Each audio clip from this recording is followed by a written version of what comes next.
Jadi pelakor di layangan putus, Anya Geraldine ungkap ngeri dan takut nikah. Popularitas serial Layangan Putus terus meningkat. Cerita yang dibawakan pun semakin sengit dan membuat Anya Geraldine, salah satu pemain, akui ngeri. Seperti yang diketahui, wanita kelahiran 15 Desember 1995 ini berperan sebagai Lydia dalam Layangan Putus. Dalam serial yang menuai emosi ini, Lydia menjadi pelakor di rumah tangga Aris, Reza Rahadian, dan Kinan Putri Marino. Peran Lydia yang jadi selingkuhan Aris ini tampaknya tak disukai Anya. Karena belum lama ini, Anya pun mengaku ngeri dan khawatir jika dirinya menikah dengan sosok seperti Aris di dunia nyata. Tak sampai di situ, Anya pun akui bahwa ia takut menikah.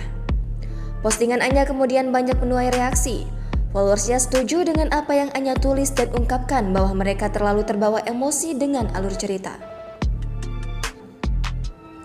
Selain berkomentar soal sosok Lydia dan Aris yang menguras emosi, netizen juga memuji akting Anya Geraldine.